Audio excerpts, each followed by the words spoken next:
Del versículo 12 en adelante. Juntos leámoslo en fuerte y alta voz. Y entró Jesús en el templo de Dios. Diga conmigo, el templo de Dios. Otra vez, el templo de Dios. Mateo capítulo 21, versículo 12. Vamos a leer del versículo 12 en adelante. Juntos leámoslo en fuerte y alta voz. Y entró Jesús en el templo de Dios. Diga conmigo, el templo de Dios. Otra vez, el templo de Dios. Otra vez, el templo de Dios. Y echó fuera a los que vendían y compraban en el templo. ¿De quién era el templo? ¿De quién era el templo? Y volcó las mesas de los cambistas y las sillas de los que vendían palomas. Y les dijo, escrito está, mi casa, casa de oración será llamada, mas vosotros la habéis hecho cueva de ladrones. Y vinieron a él en el templo ciegos y cojos. ¿Y qué hizo Jesús? Y los sanó. Diga conmigo, y los sanó. Amén. Gloria al Señor. Versículo 15. Pero los principales sacerdotes y los escribas, viendo las maravillas que hacía, y a los muchachos aclamando en el templo y diciendo, ¿qué decían los jóvenes? Hosana al hijo de David, se indignaron y le dijeron, ¿oyes lo que estos dicen? Y Jesús le dijo, sí, nunca leíste de la boca de los niños y de los que maman, perfeccionaste la alabanza, y dejándolo salió fuera de la ciudad a Betania y posó allí. Tome su lugar, hermano. Diga conmigo, casas de adoración. Otra vez, casas de adoración o mercados. Otra vez, casas de adoración o mercados. ¿Qué cree usted que es la casa de Dios? Casa de oración, dice Jesús. Amén. Casa de oración y de adoración y proclamación. Quiero traer este tema, hermano, porque el tiempo que estamos viendo o viviendo y las cosas que vemos a veces da lástima, da ganas de llorar, a otros les pega decepción, a otros coraje, ira, a otros risa, etcétera, etcétera. Viendo las cosas que hoy están sucediendo a nivel mundial en el mundo eclesiástico, si se puede decir así. ¿Cuántas casas de adoración hay en el mundo entero? En todo país hay un lugar que se dice iglesia. Cuando me estoy refiriendo, no me estoy refiriendo a religiones, me estoy refiriendo a la iglesia de Jesucristo. En todo lugar, en toda nación, país, hay una iglesia. En todo pueblo, casería, colonia, barrio, monte, montaña, caserío, etcétera, etcétera. Hay un lugar llamado iglesia de Dios. Amén. La gente sabe que ese lugar se estableció, se construyó o se apartó, lo que sea, para adorar a Dios. Sea una caverna, sea una cabaña, sea una carpa móvil, lo que sea. Pero allí se apartó ese lugar para adorar a Dios. Este concepto de templo, de casa de Dios, no es un invento del ser humano. Dios fue el primero cuando sacó la congregación de Egipto al pueblo hebreo, cuando venían a través del desierto en ese peregrinaje. Dios le dijo a Moisés, necesito que hagas un tabernáculo, una casa móvil, una tienda móvil. Era grande, las dimensiones Dios se las dio, le dio la forma y lo que iban a hacer en aquella casa. El propósito del tabernáculo móvil en el desierto era que el pueblo de Israel dejara sus ocupaciones, era que el pueblo de Israel dejara lo que estaba haciendo por las tardes, por el día. Bueno, ellos no trabajaban, pero en las tardes tenían que acudir al tabernáculo para ver cómo los ministros adoraban allí. En este caso Moisés allá hablaba con Dios, Aarón allí ministraba en el tabernáculo, de allí Moisés ministraba al pueblo del tabernáculo, Dios le hablaba en el tabernáculo, y eso lo trajeron vinieron en ese peregrinaje. Esto era una preparación, una tipología del templo que iban a construir a Israel en su tierra, en este caso en la tierra prometida. Y así sucedió. Usted sabe con David, cuando David quiere construir el templo, Dios le dice: tú no, tu hijo lo va a construir. Y David dejó el dinero y los materiales, el plano y todo, y Salomón construyó el templo que fue destruido posteriormente por haber Israel e incluso Salomón haberle fallado a Dios, etcétera, etcétera. En los tiempos que Cristo vino, ya creo que era el tercer templo, ya el que estaba construido en los tiempos del Señor. Ese templo, mejor dicho, no construido, sino reconstruido, fue reparado por Herodes. Herodes queriendo congraciarse con los judíos y tener entre influencia en los judíos o con los judíos, les reparó y el templo era una maravilla. Tanto que usted sabe, cuando los discípulos dijeron al Señor: mira qué columnas y qué piedras, era algo hermoso, era algo que incluso se convirtió en un objeto de adoración, de idolatría, si se puede decir así, ya que los judíos, los fariseos, los religiosos de aquel entonces llegaron a idolatrar este templo, tanto que el que dijera algo contra ese templo era digno o reo de muerte. Así llegó a todo esto, y la religión, el judaísmo, se convirtió en una religión. Cuando Jesús visita este templo, que es la segunda vez que visitó este templo, Jesús visitó el templo en dos ocasiones, en dos periodos diferentes, y fue en el tiempo de la Pascua. El tiempo de la Pascua, Jesús visita el templo con sus discípulos. Se celebraba la fiesta de la Pascua, una fiesta muy concurrida, una fiesta que miles de personas viajaban de otras naciones a Jerusalén para celebrar, para ver cómo ellos celebraban esta fiesta. ¿Qué significa o qué representaba la Pascua? La Pascua era la fiesta que Dios le ordenó a Israel a celebrar, para que conmemoraran, para que recordaran de dónde Dios los había libertado de la esclavitud egipcia. Es el motivo de celebrar la Pascua. Y ese templo era el centro de atención en la Pascua, porque allí se ofrecían los sacrificios, etcétera, etcétera. Habían en ese tiempo, el historiador Josefo dice que habían como aproximadamente unos 250,000 judíos en ese entonces, o habitantes en Jerusalén. Y cuando esa fiesta se llevaba a cabo, subía la cantidad casi a 3 millones de personas. Eran multitudes las que acudían a esa fiesta cada año. Y en ese día Jesús va al templo, y la Biblia dice que entró al templo. Dice la palabra del Señor aquí que entró al templo.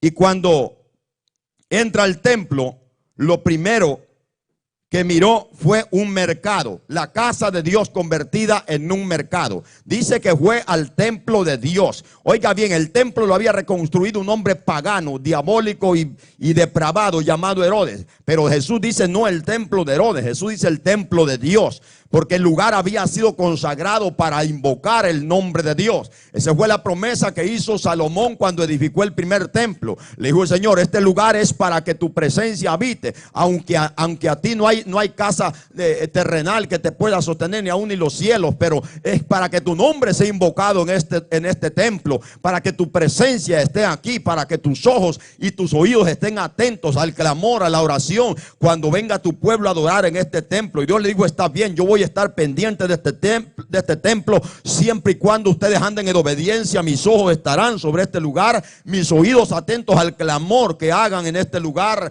y etcétera, etcétera. Usted puede ver eso en Segunda de Crónicas. Pero cuando el pueblo falló, Dios dijo: el día que ustedes desobedezcan, esto será una escoria, un basurero completamente, algo que va a quedar completamente destruido. Y así sucedió.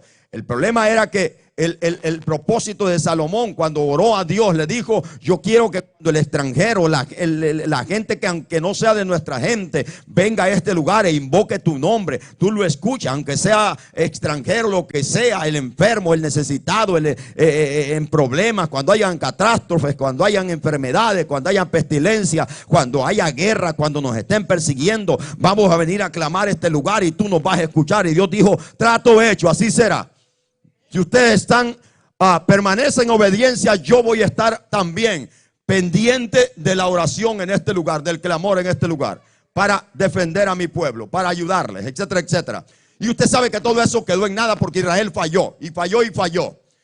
Cuando Jesús viene a este lugar, me encanta, me gusta la palabra, entró al templo de Dios. El templo de Dios, para Jesús el templo era para Dios. Para Jesús el templo era de Dios, pero para los judíos el templo era para ellos. Amén. Como hoy en día nosotros podemos decir que este lugar, estoy hablando del templo literal, de la casa o el lugar que se aparta o se santifica para adorar a Dios, para invocar el nombre de Dios. Ese lugar es de Dios, ese lugar es santo. Del momento que apartamos un lugar, no importa que aquí pasado o en los tiempos pasados, a saber que había sido aquí, podía haber sido una cantina en estas 4 paredes, en este shopping center, o podía haber sido un lugar de baile, lo que sea. Pero desde el momento que alguien ora por él, lo limpia y dice este lugar va a ser para Dios, y el nombre de Dios se empieza a invocar en ese lugar, sea lo que sea bonito o feo, lo que sea pobre, humilde o sea elegante, lo que sea, si el nombre de Dios se invoca en ese lugar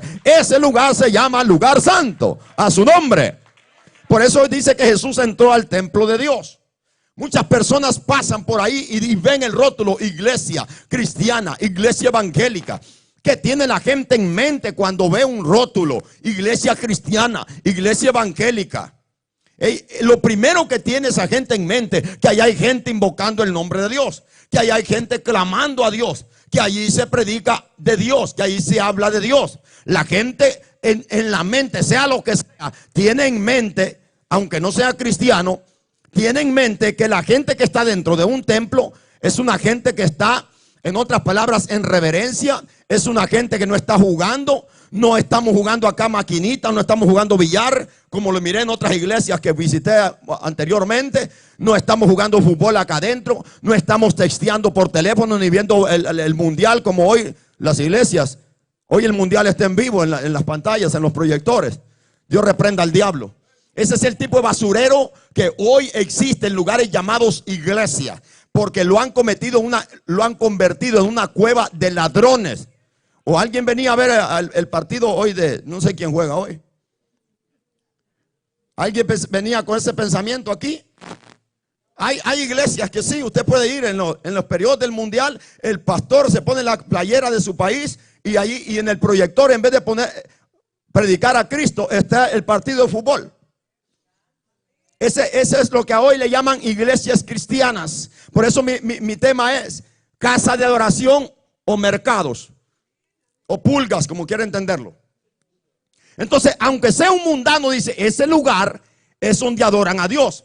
Allí me imagino que ahí no hay gente jugando, sino que hay gente seria, gente que está escuchando, gente que está atenta. Hay alguien predicando o orando o se está ministrando necesidades. Eso el mundano sabe, que al entrar a una iglesia no va a venir a jugar fútbol adentro, ni va a venir a jugar juegos ni aquí allá, ni a chabacanear, ni etcétera, etcétera, ni a bromear, sino a escuchar palabra de Dios. ¿No es cierto? Todo el mundo tiene ese concepto porque es la casa de Dios. Amén. La gente, hermano, millones y millones de personas visitaban Jerusalén para ver qué era lo que hacían los judíos en el templo, para ver cómo ellos adoraban supuestamente a Dios. Estaba el lugar, el templo, yo no voy a dar las descripciones, pero algún día se las voy a dar paso por paso. Pero de la primera o la única que voy a hablar en este momento es el atrio de los gentiles, donde Jesús entra. Entró al atrio de los gentiles. El atrio de los gentiles era un lugar del templo. Habían puertas para allá. Por ahí estaba la puerta de la hermosa, donde entraban los judíos. Por allá estaba la puerta donde entraban las mujeres. Por allá estaba otra puerta. Y eran 12 puertas en el templo. Pero este lugar era un patio, era un salón grande. Se llamaba el patio de los gentiles. Ellos no podían pasar para allá. Por ser gentiles no podían traspasar. Allí tenían que hacer todo. Allí ellos, si querían hacer un sacrificio, hacer algo o ofrendar algo para Dios, allí se lo recibían y ellos hacían lo que los judíos lo ejecutaban.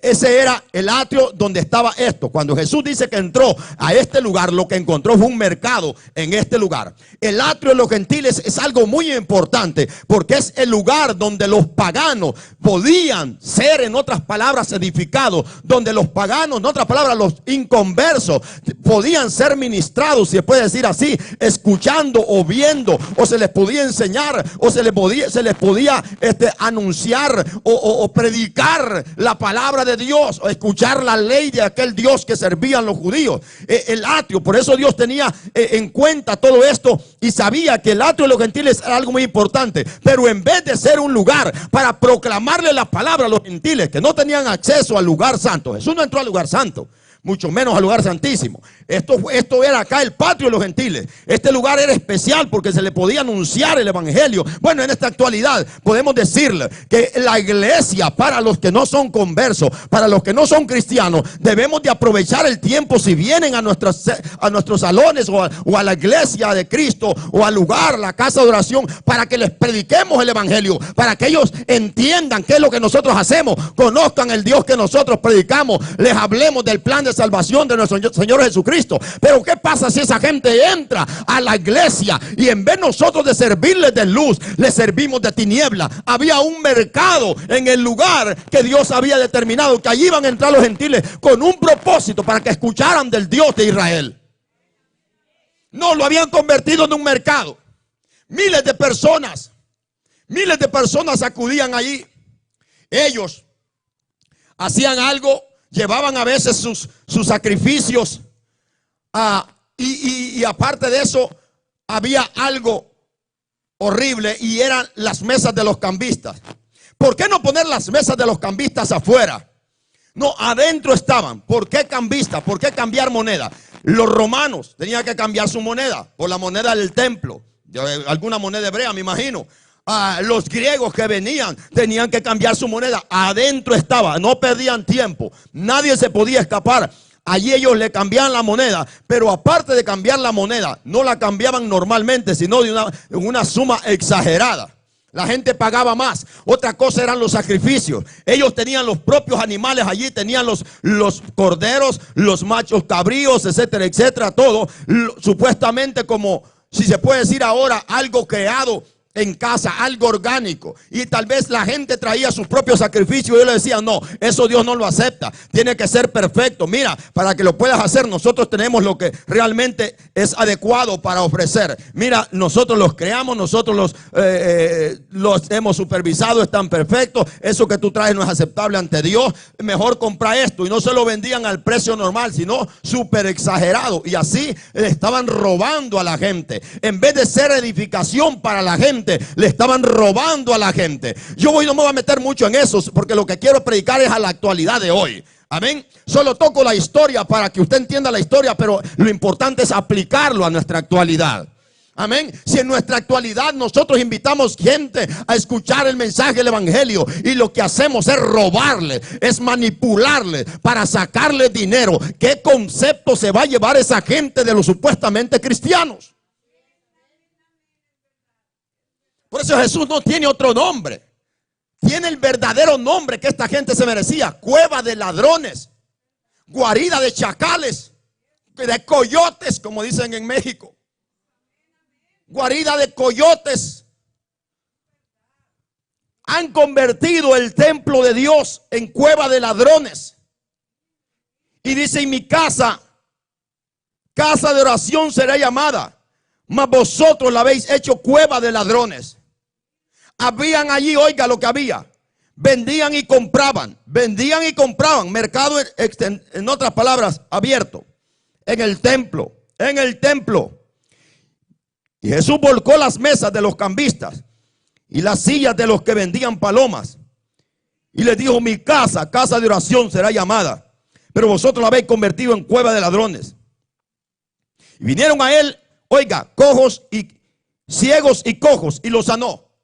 Este es el propósito por el cual se abre un lugar y se le pone nombre Iglesia Cristiana.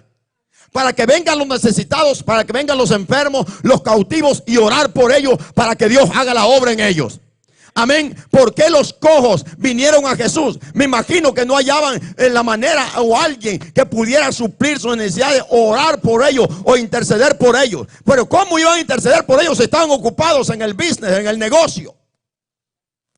Están ocupados en hacer el comercio. No había tiempo para ver la necesidad de aquella persona, de aquel enfermo que estaba allí, cojo, paralítico, ciego. No había algo que pudiera enfocar su mirada en ellos, o alguien interesado en su necesidad. No había, porque todo el mundo lo que tenía en la mente era hacer dinero. Lo que hoy sucede. Hacer dinero. Cuando los cojos ven que Jesús está ahí, se dieron cuenta que el momento era su oportunidad y fueron a Jesús. Jesús los sanó, queriendo decirles a aquella gente de aquel entonces, a aquellos religiosos de ayer, como los de hoy y nosotros hoy en día: para esto se necesita mi casa, para esto está abierta mi casa, para sanar los enfermos, para libertar los cautivos, para proclamar el nombre de Dios y dar testimonio del poder de Dios. Para eso es este lugar. A su nombre. A su nombre. ¿Cómo lo iban a hacer ellos si están ocupados en su avaricia?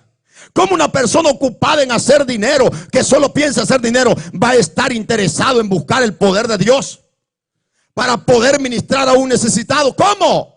Olvídese, ni lo piense. Para poder ministrar la presencia de Dios, el poder de Dios a otras personas, es necesario no tener cosas en nuestra mente, solamente la viva presencia de Dios, el interés en buscar a Dios y su presencia para ayudar al necesitado. Miles de personas quieren ministrar y lo que tienen en la cabeza son otras cosas. ¿Cómo? ¿Cómo los fariseos podían ministrar a una persona? ¿Cómo los ancianos podían, sacerdotes, si eran unos chacales, eran una cueva de ladrones? Parecidos a los de hoy en día. Cuando alguien viene, no lo ven como un necesitado, lo ven como una fuente de ganancia. Cuando la iglesia se llena, no se gozan porque la presencia de Dios ministra a la gente, sino porque va a haber buena ofrenda o buen diezmo. Cuando viene el político, no se alegran porque ese político se le va a decir que se arrepienta. No, se alegran porque el político puede dar un buen cheque. Ese es el propósito de los ávaros. De su mente se ha perdido toda, en otras palabras, sensibilidad en concerniente con la presencia de Dios.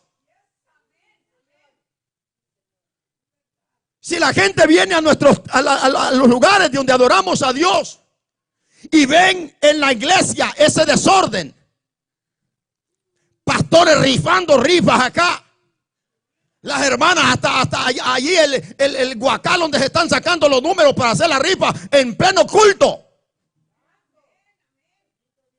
Pero es que hay necesidad. Mire, si Dios no lo respalda a uno, hay que cerrar las puertas y irse a buscar trabajo, oiga.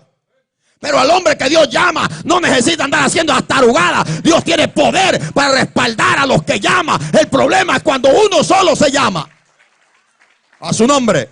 Dame más monitor si puedes, por favor, hijo. Tirando manotazo ahogado para pagar la renta. Y alguien puede decir: usted no tiene lástima, pastor. No, es que no se puede violar la ley de Dios para darle cabida a un argumento nuestro terrenal y carnal. Yo visité una iglesia que el pastor me dijo: venga, le voy a enseñar cómo yo entretengo a los jóvenes. Había maquinita, futbolito, billar. Y mientras estaba el culto, los jóvenes estaban jugando billar allá, el otro cuarto. Digo, qué guarida de demonios me vine a meter aquí. Pero les pegué una zarandeada ese día. Que hasta los que estaban cantando se arrepintieron, pasaron a arrepentirse. Imagínense qué iglesia, Dios mío. Ojalá me estén viendo.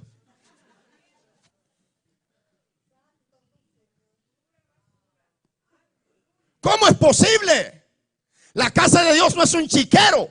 La casa de Dios se debe guardar respeto, reverencia, adoración a Dios, venir a buscar el rostro de Dios, ser respetuoso. No venimos a ver al pastor, ni a la pastora, ni al líder. Venimos a ver a aquel que tiene poder para llenar nuestro corazón vacío. Que iba a encontrar un gentil ahí. No tenía acceso al lugar, al atrio, ni de perdido allá, al lugar santo. No tenía derecho ni santidad de cruzar una puerta. Pero allí, de perdido, ese lugar estaba en el corazón de Dios. Aunque hasta aquí llegue, se les permita llegar. Pero aquí pueden escuchar que yo soy el Dios verdadero, que yo soy el Dios de Israel, que yo soy el Dios que hace, en otras palabras, requiere o demanda sacrificios vivos, santos y perfectos. No, era la pulga en la iglesia. Era la pulga en la iglesia. Cuando usted va a una corte, usted no puede ir a hablar por teléfono a una corte.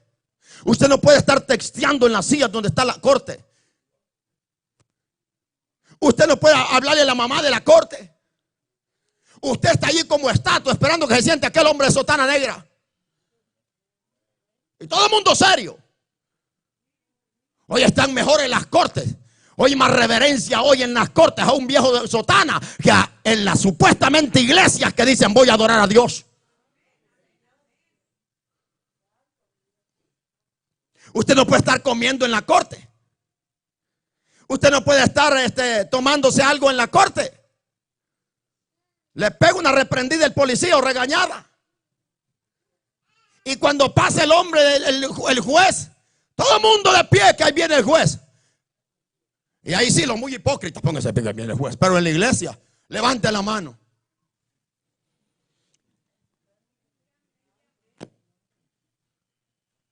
Brindarle reverencia a un hombre que por ley hay que ponerse de pie porque merece que nos pongamos de pie, porque eso es el juez, el que tiene el poder para declararte inocente o culpable. Y se pone de pie la audiencia en la sala. Y allí miren, calladitos. Pero en la iglesia el culto y ellos platicando, o el culto y el bulto de carne está ahí, pero la mente anda en México, en El Salvador, en Honduras, en Guatemala.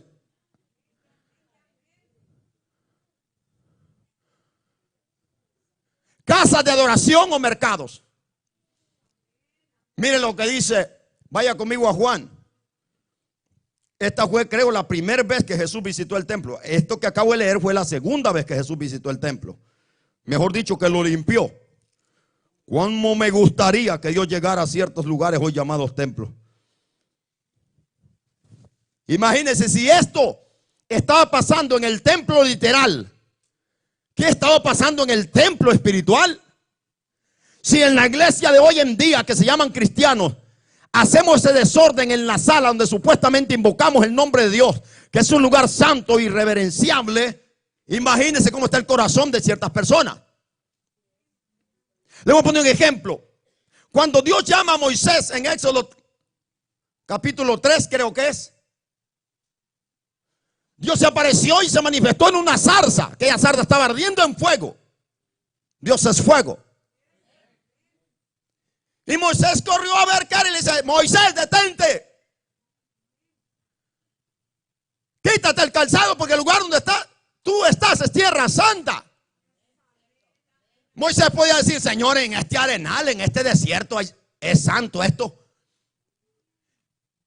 El Señor le había contestado: no es que el desierto es santo ni que este arenal es santo. El problema es que aquí estoy yo, y donde yo estoy demando santidad a su nombre. Esté en una cueva, esté en 4 paredes como esta, esté en una montaña, esté en una playa, esté en donde quiera, ese lugar se convierte en santo, porque ahí está el santo de los santos, el que su gloria llena toda la tierra. A su nombre.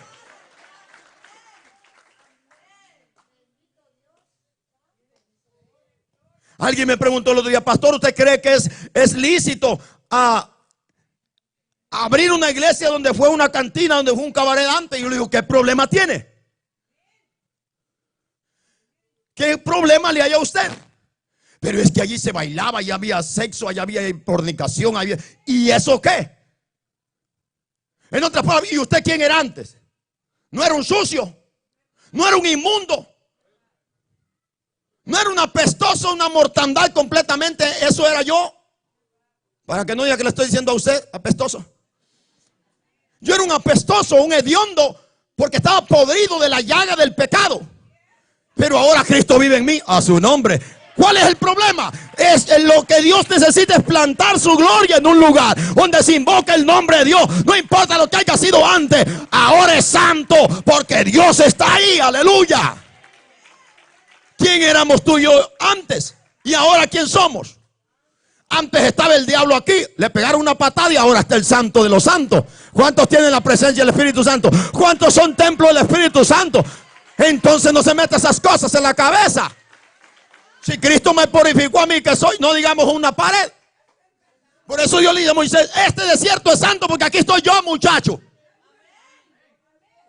Y luego Dios, Jesús Cristo, se le aparece antes de ser preencarnado, se le aparece como el ángel de Jehová a Josué, allá en el libro de Josué, antes de conquistar Jericó. Lo mismo que le dije Jesús a Josué. Mire, muchacho, antes de que siga preguntando, veo que tiene muchas preguntas. Arrodíllese y quítese la sandalia, porque el lugar donde está es santo, es santo, es santo. Aunque usted mire esto aquí, no importa que tenga oro o no tenga, lo que importa es que si el nombre de Dios es invocado, este lugar se convierte en santo. El nombre de Dios no es de Buda, ni de Mahoma, ni de la Virgen. Donde se invoca eso, ahí está el diablo y ahí apesta a diablo. Pero donde se invoca el nombre del Señor, se demanda santidad, porque allí está Dios. Ante la presencia de Dios no puede accesar nadie que esté en pecado. Vaya, aquí está esto. Esto lo usan en los cabarets, lo pueden usar en el baile, lo usan los grupos paganos, mundanos, lo usan los grupos rockeros, que son músicos rockeros que adoran al diablo. Pero aquí también está. ¿Cuál es la diferencia? Que este fue apartado para servicio del Señor. Por lo tanto, esto está consagrado a Dios. Yo no se lo puedo prestar al que lo lleven allá a la fiesta de baile, o que lo use un grupo pagano. No, porque esto fue consagrado para Dios. A su nombre. A eso se refiere la palabra santo. Algo apartado para el servicio exclusivo y único de Dios. Usted y yo fuimos apartados únicamente y exclusivamente para servir a Dios. Por lo tanto, Dios demanda santidad. Aquí, en su trabajo, en su casa, en todo lugar. A su nombre. Aquí está este otro instrumento. ¿Quién lo creó? No sé, ni me importa. Pero yo lo compré para servicio de Dios. Yo no me doy cuenta quién lo creó, si es diabólico, si es el diablo, más que seguro. Pero ahora esto está guardado, purificado y consagrado para servicio de Dios. Por lo tanto, este instrumento se convierte en algo apartado para Dios. ¿Me están entendiendo? ¿Qué era aquí antes en este local? Una mueblería, no sé. Ahora se llama casa de Dios. A su nombre. ¿Quién fue el que reparó el templo? ¿Quién fue el que puso dinero y puso todo y para que esa fuera una tremenda maravilla del mundo? Herodes, un pagano, hijo del diablo. Pero Jesús dice, este templo, aunque lo hizo ese pagano y él puso el dinero, esta casa la consagraron para Dios. Por lo tanto, yo voy a entrar a la casa de Dios. Voy a entrar a la casa de Dios. A su nombre. Y si la casa es de Dios, porque estaban estos ladrones adentro. ¿Por qué creen que Jesús se llena de ira, de coraje y tiene que hacer un azote? Vaya conmigo a Juan. Pero hay gente que dice, el pastor regaña mucho. Es que no. Ay, ay, ay.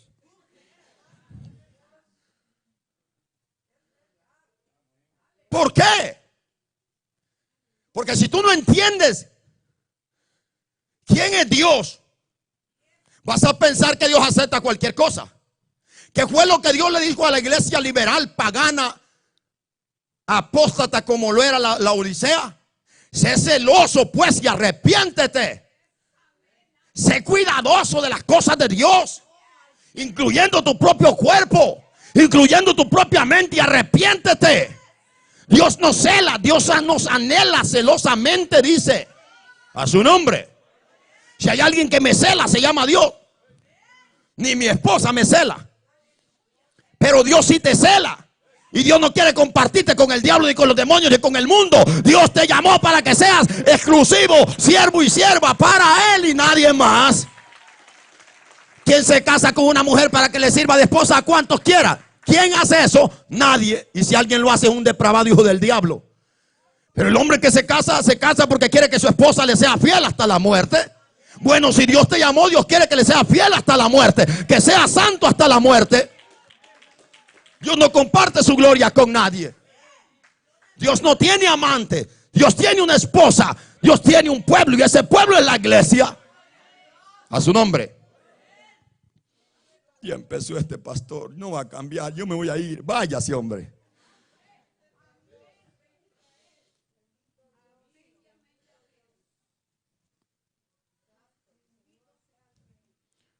Juan capítulo 2. Estaba cerca la Pascua de los judíos y subió Jesús a Jerusalén. Y halló en el templo a los que vendían bueyes. Oiga, hasta vacas habían allí, hermano. Que apestaba ese lugar. Me imagino a estiércol de vaca, de burro, de borrego, de cabra.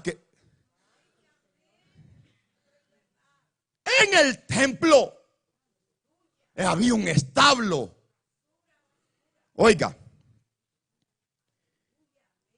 A los que vendían bueyes, ovejas y palomas. Los cambistas allí estaban sentados. Hasta así ya tenían mesas. Y haciendo un azote de cuerdas. Alguien puede decir, pero ¿cómo hizo eso Jesús? Te acabo de explicar por qué lo hizo. Él no podía soportar esto. Un pastor que ama a Dios y que cela las cosas de Dios no va a permitir que la iglesia se le vuelva chiquero. Saca a los fornicarios, saca a los lengua largas. Si están sirviendo, les quita el privilegio, los pone en disciplina. Pero la casa de Dios se respeta porque Dios es santo. Dios no es igual a ti. Gente en los altares cometiendo fornicación. Y es normal hoy en día. Hasta homosexuales hay en los altares hoy.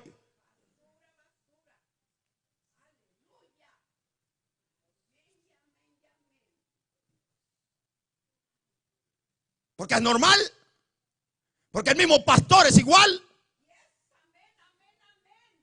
¿Y qué? ¿Es casa de Dios o mercado? Imagínense los gentiles que no entraban al lugar santo. Estaban por acá. Pero si había silencio en ese lugar podían oír. Como el sacerdote tal vez estaba leyendo la ley o recitando la ley, que era lo que hacían. Nada más podían hacer recitarla. Leerla, no tenían vida, estaban muertos. Como muchos predicadores hoy que lo leen la Biblia. No, señores, esto se trata de exponer la palabra, de aplicar la palabra al pueblo, a la gente. Pero con esos bramidos de vaca, el bramido de la mula, el bramido del burro, el be de la oveja, de la cabra.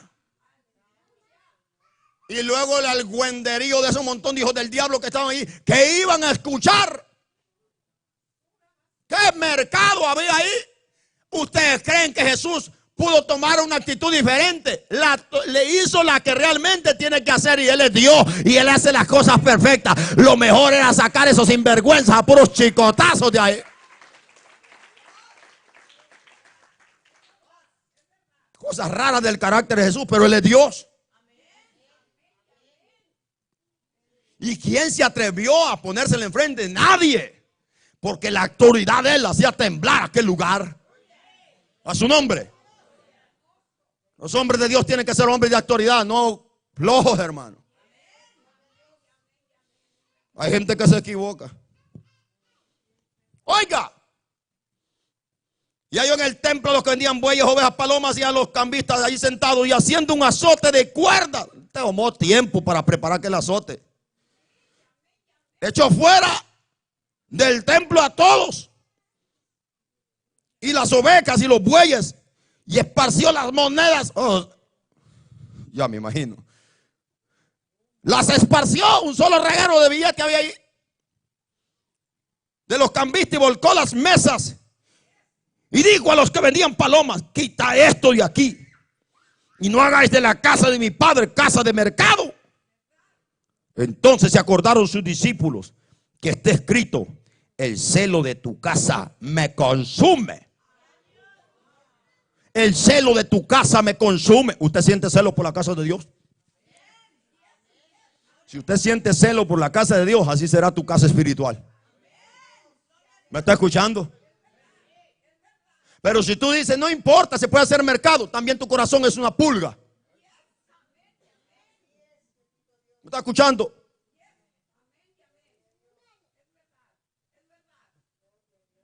¿A dónde está escrito eso? Salmo 69.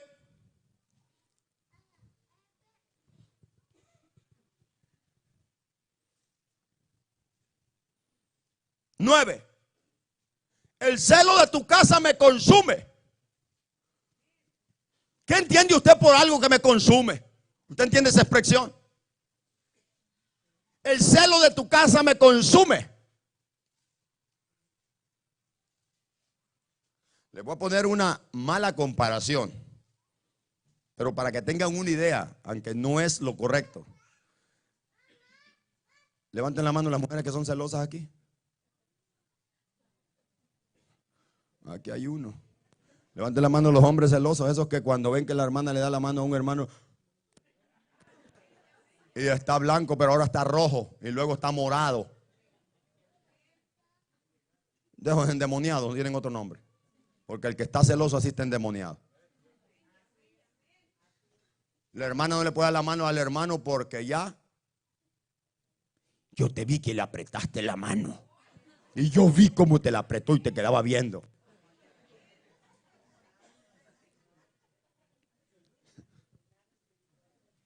Pero esas personas que están enfermas, o sea, eso los consume. No pueden ver a esa mujer o a ese hombre por allá porque, ay, o sea, los está consumiendo eso. Es una mala comparación. Pero lo que está diciendo aquí el salmista, el celo de tu casa me prende fuego por dentro. No puedo permitir esto. ¿Y qué se dice ahora de este tipo de pastores? Extremista, radical, anticuado. No, es lo contrario. No es liberal igual a ti. No es mundano igual a ti. A su nombre. El celo de tu casa me consume. Jesús no podía soportar eso. Era la casa, no era el mercado, no era el parque. Era la casa de Dios. Era el lugar donde tenía que invocarse a Dios. Aún afuera en el atrio, en los parqueos. Era la casa de Dios. La mejor manera fue sacar un azote, hacerlo y sacar ese montón de ladrones de ahí. Ahora le preguntan a Jesús que con qué autoridad es esto.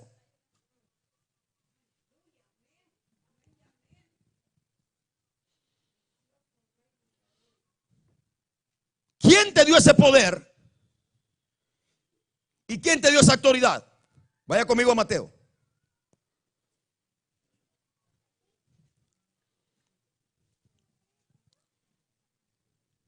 Los principales sacerdotes, versículo 15, Mateo 21, 15. Los principales sacerdotes y los escribas viendo las maravillas que hacía y a los muchachos aclamando en el templo y diciendo Hosana al hijo de David, se indignaron. Óigame, Jesús es la representación del Dios vivo. Jesús es la imagen del Dios invisible. Pero no era necesario de que miraran al Dios invisible ahora en su realeza para adorar a Dios. El problema es que ahí no se podía adorar a Dios por este mercado que había. Cuando los muchachos, los jóvenes miran que Jesús está allí, levantan el cántico Hosana, Hosana, o sea, la palabra sálvanos o salve, sálvanos Jesús, sálvanos Rey, sálvanos Mesías. Comenzaron a cantar y a cantar, y los fariseos, en vez de dar gloria a Dios, se llenaron de ira. ¿Por qué no había alabanza antes? Porque no se le podía cantar a un burro. No se puede adorar a Dios en medio de un chiquero.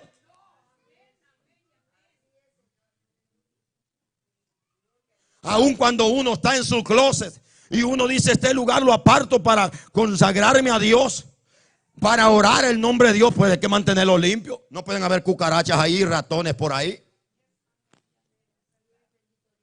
porque Dios es santo.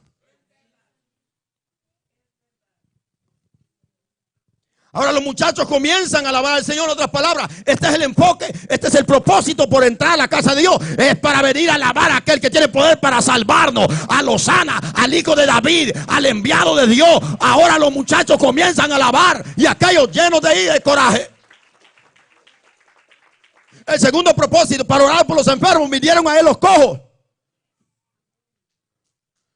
¿Quién iba de esta gente a tener compasión de los cojos y de los ciegos en ese estilo de vida? ¿Cómo?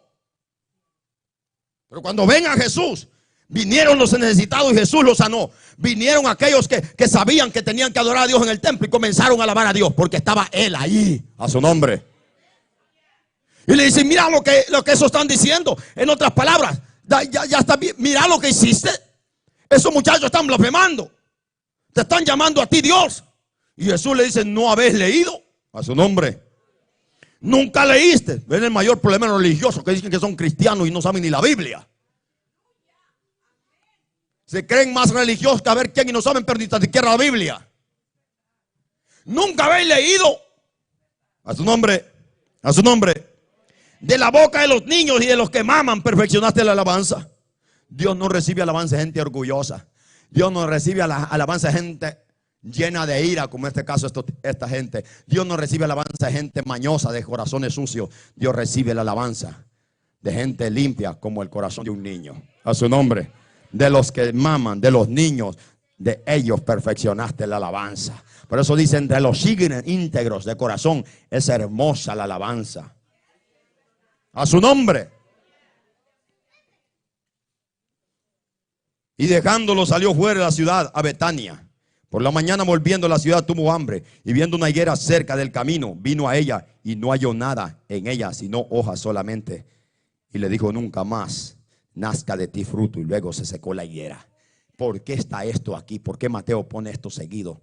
Porque la higuera representa la hermosura del templo, la apariencia externa del templo, una maravilla. La frondosidad de la higuera, que a lejos se podía ver un árbol frondoso, bonito, hermoso. Cualquiera podía ir a acudir a él y decir, qué bonito ese árbol, me imagino que ha de tener fruto, porque como está lleno de hojas. Representaba también la vida, la apariencia de los sacerdotes, de los fariseos, vestidos de ropa de pies a cabeza, pero por dentro no tenían nada. La maravilla del templo, que supuestamente era una maravilla para los visitantes de Israel, adentro había un mercado y un establo de animales.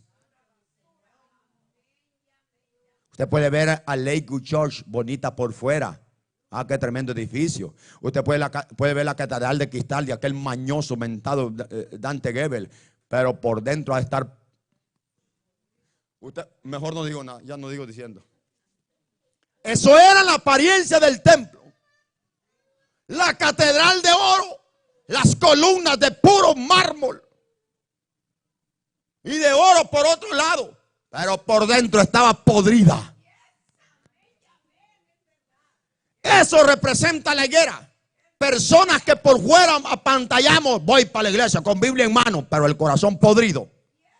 O una vida doble, practicando cosas sucias. Y la gente dice, qué bonito se ve el hermano que va para la iglesia. Qué bonita se ve la hermana. Oh, wow, qué falda desde arriba hasta abajo.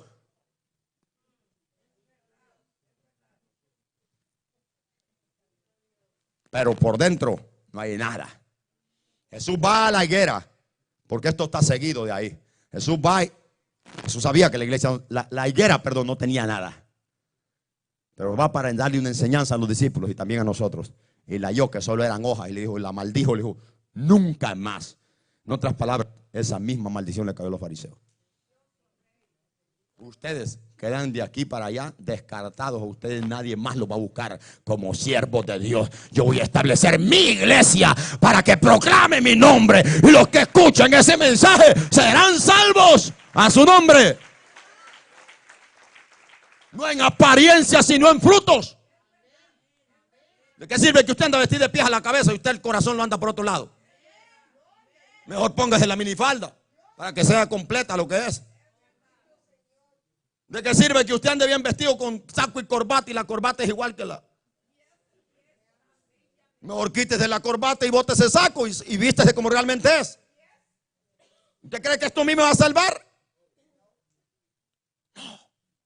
Dios quiere fruto. Diga que está a su lado, Dios quiere fruto. Dios quiere una vida digna. Deje de ser hipócrita.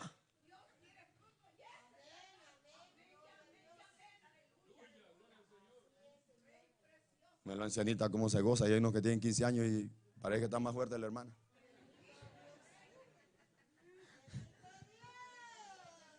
A su nombre, ¿cuántos le aplauden?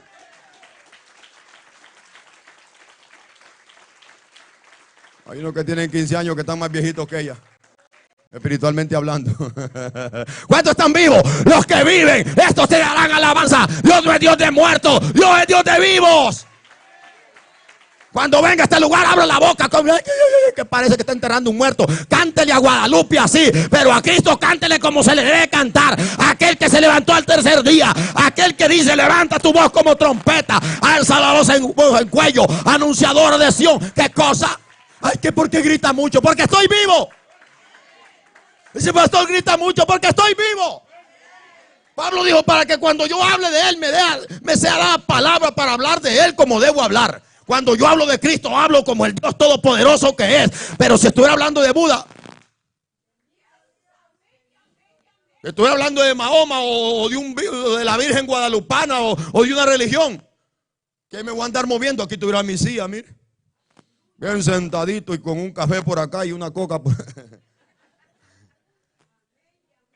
Pero la iglesia es para los vivos. Digan, ¿cuántos viven? ¿Cuántos viven? Para los vivos, para los vivos. Cristo viene por una iglesia sin mancha. Cristo viene por una iglesia sin mancha. Prepárese. Dios mío, no he terminado, ni voy ni por un cuarto voy de mi mensaje yo.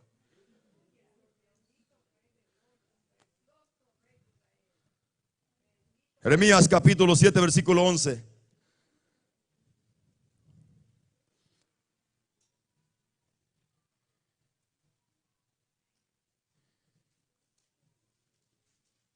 Versículo 10. Vendréis y os postraréis delante de mí en esta casa, sobre este lugar, el cual es invocado mi nombre, y diréis, líbranos somos, librados somos, para seguir haciendo todas estas abominaciones. En otras palabras, como la gente dice, ay, voy a ir a la iglesia, ya con que vaya a la iglesia ya estoy sano, ya estoy libre. Así parecían los fariseos, así parecían los judíos. Y Dios dice, ustedes piensan que porque vengan a mi casa y ya levanten la mano, ustedes ya están libres de mi ira. Están equivocados. ¿Usted cree que porque pasen enfrente y digan, ya se arrepintió y sigue viviendo la misma vida chueca, tú crees que a mí me vas a engañar? No, Dios quiere un cambio en nuestras vidas. Cuando dicen conmigo, Dios quiere un cambio en nuestras vidas. Basta de palabras y promesas. Ahora sí voy a ser espiritual. No me diga nada, hombre, cambie. Y yo voy a ver sin necesidad de que usted me diga que ha cambiado. A su nombre. ¿Cuántos se quieren ir con Cristo? Y en otra palabra ya piensan que están libres. Ahora versículo 11. Es cueva de ladrones delante de vosotros o de vuestros ojos esta casa sobre la cual es invocado mi nombre. Dios les pregunta. Es cueva de ladrones para que vengan a hacer negocio a mi casa como estos falsos hijos del diablo hoy en día, que se reúnen en la casa de Dios para hacer business. ¿Sabes que hoy hay iglesias que hasta le apuestan a la bolsa de valores con el dinero de la iglesia? ¿Sabes que hay ministerios que están apostando a la bolsa de valores con el dinero de la iglesia, estos hijos del diablo? En vez de usar ese dinero para llevar el evangelio a esa montaña donde no puede entrar nadie. Ayudar a los hermanos que están necesitados en otros lugares, o incluyendo los de su propia iglesia. Yo conozco una cuadrilla de estos ladrones aquí en Houston que le apuestan a la bolsa de valores. Es que si ganamos va a ser para bendición de la iglesia. Como que Dios necesita su podrido dinero. Yo escuché un hijo del diablo que me haga ganas de irlo a bajar del pelo de aquel altar, pero no lo bajé porque no era la iglesia donde yo estoy. Era ajena a la iglesia, era otro lugar. Pero delante de mi cara, yo estaba ahí enfrente, mira, dijo, si a mí un narcotraficante me trae $1.000.000, yo lo santifico. Ay, dije yo, que te puede valer que no estoy en mi iglesia. Porque son este tipo de ladrones son los que hoy están infiltrados en las iglesias. Usted me preguntará, pastor, si un narcotraficante le trae $1.000.000, ¿usted se lo acepta? Lo de una reprendida en el nombre de Jesús y quedará con su basura. ¿De qué es el dinero un narcotráfico? Almas de personas, vidas de personas. ¿Cuánta gente mata la cocaína, la heroína, el crack, la piedra, la marihuana? Y de ese dinero lo voy a agarrar yo para hacer la obra de Dios. Que Dios reprenda al diablo y estos hijos del diablo también.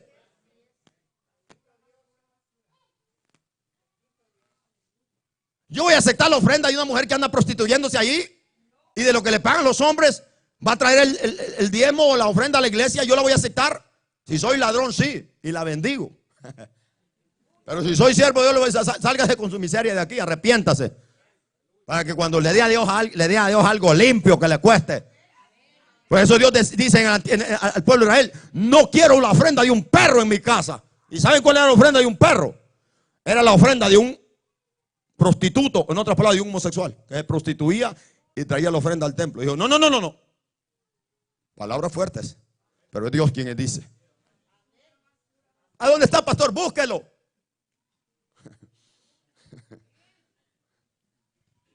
No, la casa de Dios no es chiquero de ladrones. La casa de Dios es la casa de Dios. Es la casa de Dios, no es la casa del pastor tampoco. Es la casa de Dios. Por lo tanto, usted tiene que guardar reverencia, adorarle, levantar sus manos, brindarle reverencia y respeto. Por eso dice Ezequiel, cuando vengas a la, Eclesiastés, cuando vengas a la casa de Dios, acércate más para oír que para presentar el sacrificio de los necios. Otro texto. Vamos ya voy terminando, perdonen, pero voy a terminar. Ay, termina muy tarde y ni veniste ayer ni antier, así es que cállate.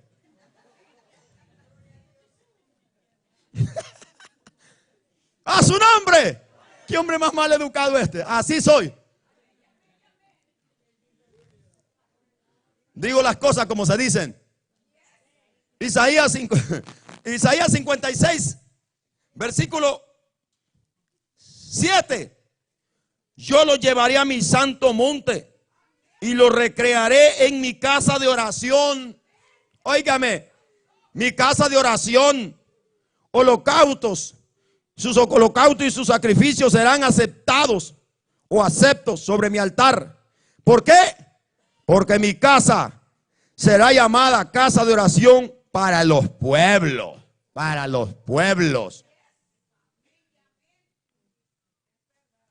Pasa uno de ahí y dice, voy a ir a la iglesia para escuchar un mensaje, para escuchar del Señor, para ver.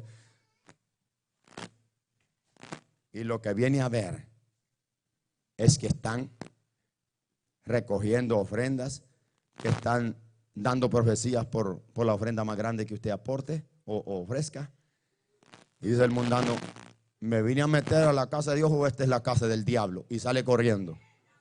Y sí, la verdad, es la casa del diablo, no es la casa de Dios. Porque en la casa de Dios no se hace comercio. En la casa de Dios no se viene a hacer mercado. No se viene a vender productos de pelo. No se viene a vender maquillaje. No se viene a vender zapatos. No se viene a vender ropa. Se viene a postrar ante la presencia de Dios y a brindarle respeto y reverencia, a escuchar su palabra. Es que no me gusta esta iglesia porque aquí no hacen esto que hacían allá. Aquí no estoy entreteniendo a nadie. Yo aquí estoy preparando una iglesia para irse con Cristo. ¿Cuántos se quieren ir con Cristo?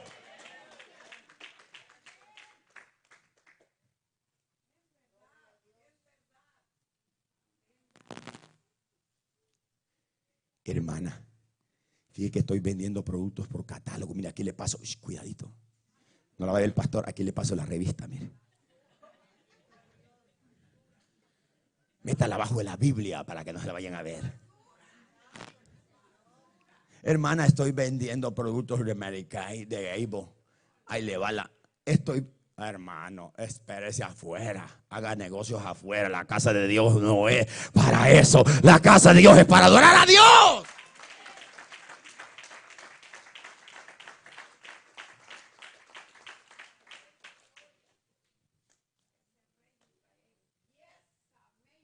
¿Quiere hacer negocio? Hágalo afuera, hombre.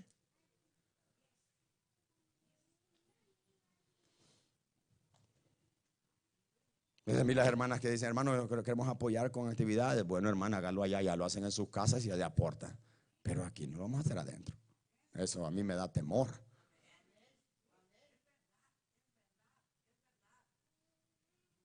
La casa de Dios es para Dios, es para adorar a Dios. La gente tiene deseo de hacer negocios para la casa de Dios. Ok, hágalo afuera, pero hágalo bien, no ande robando tampoco. No me va a traer una ofrenda robada porque Dios me lo puede revelar, oiga. No ande haciendo tranzas allá para que recojamos el dinero del templo, pastor. Cálmese, yo no estoy corriendo. Pero haga las cosas bien. No va a ser como un sinvergüenza que yo voy a comprar el loto, tal si le pego al grande de una vez lo hacemos. Al grande del infierno es que vas a ir a ver allá al diablo. ¿Cuántos hermanos hoy compran lotería? Miles. Dios mío, cuando yo llegué, yo fui a una iglesia y el pastor tuvo cara de irme a enseñar los salones donde estaban los billares, las mesas de maquinita. Y durante la prédica todos los jóvenes allá viendo monstruos, allá viendo maquinita atrás, y el pastor sin vergüenza predicando por acá. Mire que yo quería salir corriendo de allí, pero estaba largo de aquí. Dije, yo voy a predicar, Señor, pero el mensaje, yo llevaba un mensaje. ¿Y sabe cuál era el mensaje? ¿Quieren que les cuente? ¿O ya se quieren ir? Ya se me fue el tiempo, perdonen, ya se me fue el tiempo. Pero les voy a contar esto. El templo que yo, el templo. La predicación que yo llevaba era una predicación de dedicación, porque estaban dedicando el templo al Señor. Y a mí me encanta eso. Y digo, ok, Señor, me gusta. Voy a llevarles un mensaje de que entiendan lo que esto, el propósito de esta casa que van a dedicar. Y cuando veo aquel, esto es lo que van a dedicar, esto hijo del diablo, esto es lo que va a dedicar al Señor. Cambió el mensaje. Ahí nomasito me puse a hacer otro bosquejo. Les pegué una zarandeada que hasta los músicos que están arriba pasaron a arrepentirse. Le pegó una sacudida el Espíritu Santo a aquella iglesia. Gente allí, hasta mamá con los hijos enemistados, ahí se arrepintieron, ahí se convirtieron. Y ahí donde fui, ahí matan los predicadores. Pero le digo al que andaba conmigo, mira, si nos matan aquí, pero que nos maten haciendo la obra del Señor, no mintiendo. Así es que deje de miedo. Ahí matan los predicadores, a la radio los van a matar. No les voy a decir a dónde es para que no vayan a andar con... Termino con esto.